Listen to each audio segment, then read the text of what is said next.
हमारा यूनिवर्स लगभग 13.8 अरब साल पुराना है और हमारे सोलर सिस्टम को बने करीब 4.6 अरब साल ही हुए हैं। धरती पर सबसे पहला जीवन लगभग 3.5 अरब साल पहले आया, लेकिन धरती पर हम इंसान सिर्फ 3 लाख साल पहले ही अस्तित्व में आए हैं। हमारे लिए समय बहुत ज्यादा लग सकता है, लेकिन यूनिवर्स के स्केल पर यह समय बहुत ज्यादा कम है। वैज्ञानिकों के हिसाब से यूनिवर्स में लगभग 100 बिलियन से लेकर 2 ट्रिलियन तक गैलेक्सीज हो सकती है और हर एक गैलेक्सी में बिलियन से लेकर ट्रिलियंस तक स्टार होते हैं। यहाँ तक कि हमारी मिल्की वे में भी लगभग 100 से 400 बिलियन स्टार मौजूद है। इसका मतलब ये है कि यूनिवर्स में स्टार्स की संख्या धरती पर रेत के कणों से भी ज्यादा है। साल 1995 में हब्बल स्पेस टेलीस्कोप ने पहली बार Hubble deep field image capture की। इस टेलीस्कोप को स्काई के एक बहुत छोटे और बिल्कुल खाली लगने वाले एरिया में फोकस किया गया। लगभग 10 दिन तक कंटिन्यूस एक्सप्लोर ली गई। रिजल्ट हैरान कर देने वाला था। जहाँ पहले कुछ भी नहीं दिखता था, वहाँ लगभग 3000 गैलेक्सीज मिल गई। ये एरिया इतना छोटा था कि अगर हम एक चावल के दाने को हाथ में पकड़कर स्काई की तरफ देखते तो स्काई का वो एरिया उस दाने जितना ही छोटा दिखता। सिर्फ इतने छोटे से एरिया में ही 3000 गैलेक्सीज मिल गई और हर एक गैलेक्सी अलग डिस्टेंस और अलग साइज की थी। इस ऑब्जर्वेशन की वजह से साइंटिस्ट्स ने एस्टिमेट लगाया कि पूरी यूनिवर्स में लगभग 100 से 200 बिलियन गैलेक्सीज हो सकती है।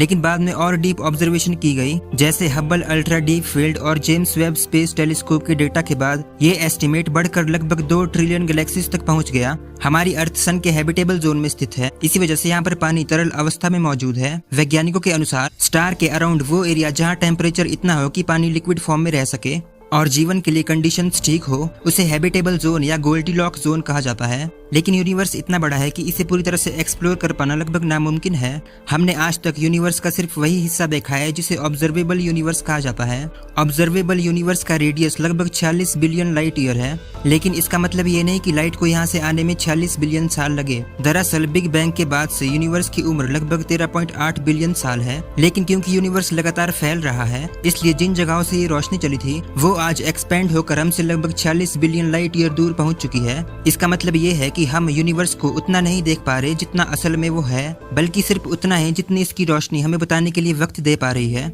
असल में ऑब्जर्वेबल यूनिवर्स पूरा यूनिवर्स नहीं है, वो सिर्फ उतना ही है जहाँ तक की रोशनी हम तक पहुँच पाई है। इससे आगे भी यूनिवर्स फैला हो सकता है और शायद अनंत तक। अगर हम बात करें गैलेक्सीज की, तो हर गैलेक्सी में बिलियंस ऑफ स्टार होते हैं और हर स्टार के आसपास प्लेनेट होने के चांसेस बहुत ज्यादा होते हैं। साइंटिस्ट्स के मुताबिक सिर्फ हमारी मिल्की वे में ही बिलियंस प्लेनेट्स हो सकते हैं, जिनमें से कई प्लेनेट्स अपने स्टार के हैबिटेबल जोन में भी हो सकते हैं। ऐसे प्लेनेट्स को हम एक्सोप्लैनेट कहते हैं, यानी कि वो प्लेनेट जो हमारे सोलर सिस्टम के बाहर के हो और किसी और स्टार के अराउंड घूम रहे हो।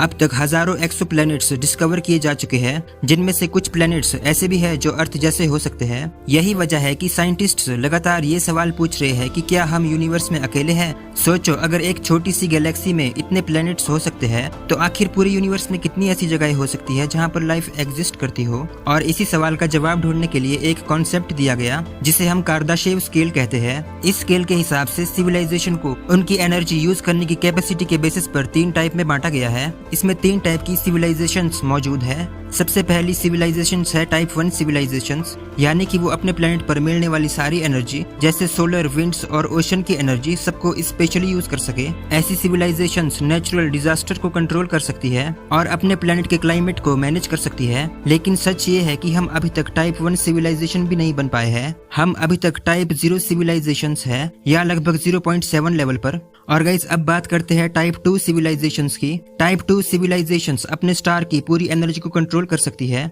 सोचो, अगर हम अपने सन की सारी एनर्जी को कैप्चर कर पाए तो हम कितने पावरफुल सिविलाइजेशंस बन जाएंगे। इस कॉन्सेप्ट को समझाने के लिए एक स्ट्रक्चर प्रपोज किया गया है, जिसे डायजन स्फीयर कहते हैं। और गाइस, अब बात करते हैं सबसे एडवांस्ड सिविलाइजेशंस की, जो टाइप 3 पर आती है। टाइप 3 सिविलाइजेशन सबसे एडवांस्ड होती है। ये अपनी पूरी गैलेक्सी की एनर्जी को कंट्रोल कर सकती है। सोचो, मिल्की वे के बिलियंस स्टार की गैलेक्सी एक ही सिविलाइजेशन के कंट्रोल में हो। ऐसी सिविलाइजेशन के लिए गैलेक्सी में ट्रेवल करना कोई बड़ी बात नहीं होगी। अब सोचो, अगर कोई ऐसी सिविलाइजेशन एग्जिस्ट करती हो तो क्या हमें कोई देख रहा होगा। साइंटिस्ट्स कई सालों से एलियंस की तलाश कर रहे हैं, जैसे सेटी प्रोजेक्ट के थ्रू, लेकिन अभी तक कोई कंफर्म्ड सिग्नल नहीं मिला है। यहीं से एक बड़ा सवाल पैदा होता है, जिसे फेर्मी पैराडॉक्स कहते हैं। अगर यूनिवर्स में इतनी ज्यादा पॉसिबिलिटीज है तो सब कहाँ है। हो सकता है हम अकेले हो, या फिर हो सकता है कोई इतना एडवांस्ड हो कि हम उसे समझ नहीं पा रहे हो। यूनिवर्स में हजारों बिलियंस गैलेक्सीज है, हर गैलेक्सी में बिलियंस स्टार है, हर स्टार के आसपास कई प्लैनेट्स मौजूद है। तो गाइस, हो सकता है या तो हम इस ब्रह्मांड में अकेले हैं, या हम अभी तक किसी से मिले ही नहीं है। तो गाइज आपको क्या लगता है कि इस यूनिवर्स में हम सच में अकेले हैं या फिर कई ऐसी सभ्यताएं मौजूद है जो हमसे भी पुरानी और एडवांस्ड है? अगर ऐसा है तो क्या हमें भी किसी बहुत ज्यादा एडवांस्ड सभ्यता ने बनाया है? कमेंट सेक्शन में अपनी राय जरूर से बताना।